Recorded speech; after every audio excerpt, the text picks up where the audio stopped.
Assalamualaikum warahmatullahi wabarakatuh. Balik lagi bersama kami di Gibran Day. Dan kali ini Pak Presiden Prabowo Subianto semakin dibenci oleh para antek-antek koruptor dan kaum sakit hati yang memang hasrat politiknya tidak terpenuhi karena memang mereka ingin menduduki suatu posisi jabatan tertentu namun untuk kepentingan sendiri bukan kepentingan rakyat. Apalagi di internal kabinet merah putih pun Pak Prabowo sudah mengatakan bahwa jika tidak bekerja untuk rakyat, maka akan saya copot.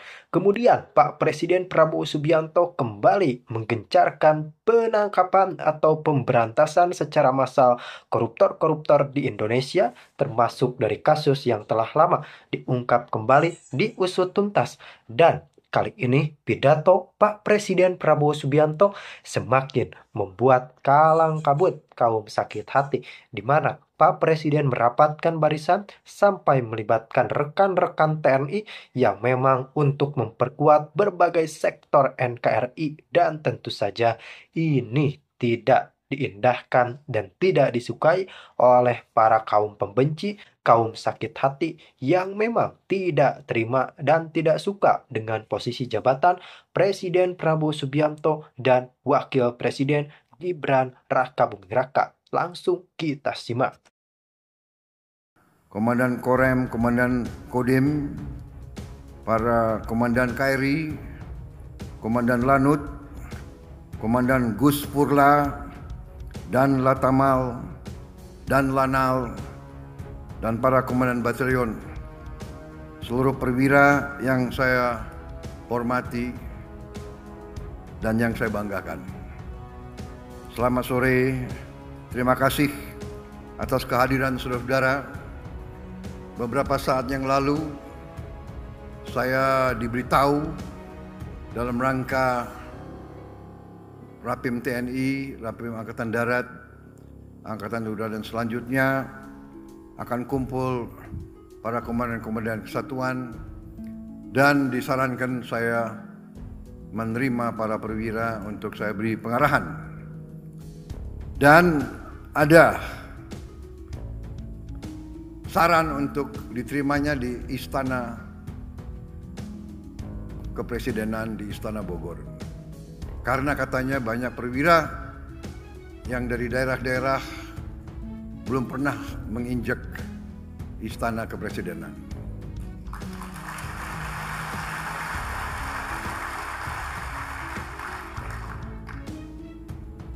Jadi dalam rangka itulah saya kumpulkan di sini juga memudahkan karena tadi kami melaksanakan sidang pertama Dewan Pertahanan Nasional. Dewan Pertahanan Nasional ini sudah diamanatkan oleh Undang-Undang Nomor 3 tentang Pertahanan Negara tahun 2002. Dan baru kita laksanakan sekarang 22 tahun kemudian.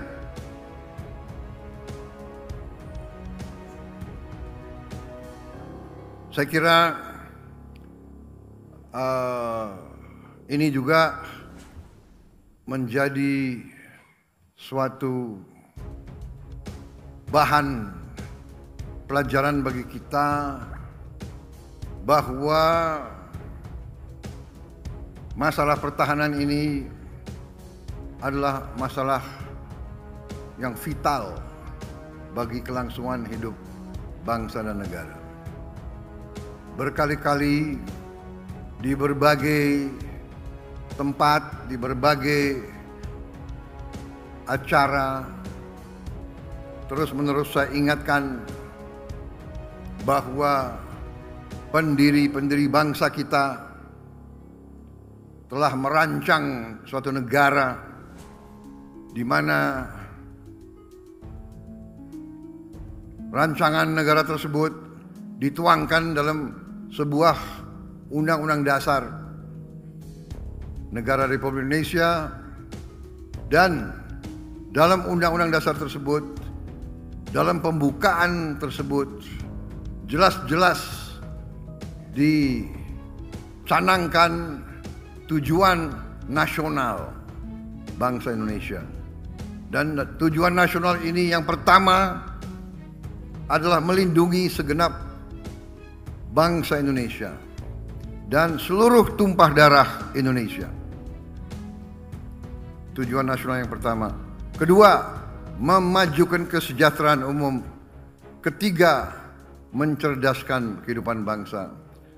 Keempat, melaksanakan ketertiban dunia yang berdasarkan kemerdekaan, perdamaian abadi, dan keadilan sosial. Artinya, bapak-bapak pendiri bangsa, mereka-mereka yang memperjuangkan kemerdekaan melalui perlawanan terhadap penjajahan, perlawanan fisik terhadap imperialisme,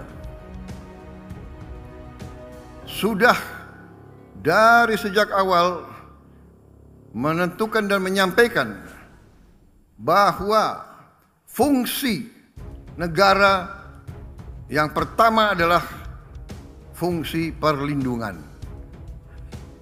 Fungsi melindungi berarti pertahanan. Kita tidak bisa melindungi hanya dengan itikat baik. Kita tidak bisa melindungi hanya dengan kata-kata. Kita tidak bisa melindungi hanya dengan tulisan-tulisan. Kita tidak bisa melindungi dengan teori. Melindungi adalah dengan kekuatan. Kalau sebuah negara ingin merdeka sesungguhnya, sebuah negara ingin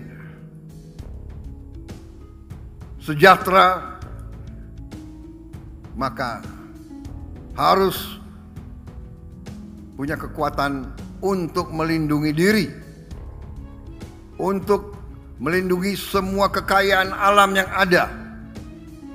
Saudara-saudara sekalian, kita diajarkan tiap hari, tiap malam, melalui televisi, melalui berita, negara-negara yang begitu makmur, begitu kuat, begitu kaya, diinvasi,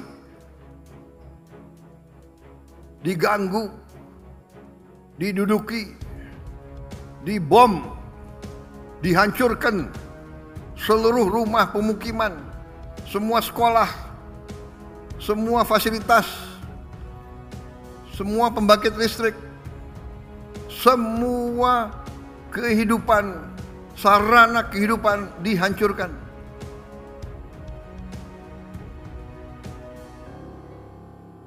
Kita bersyukur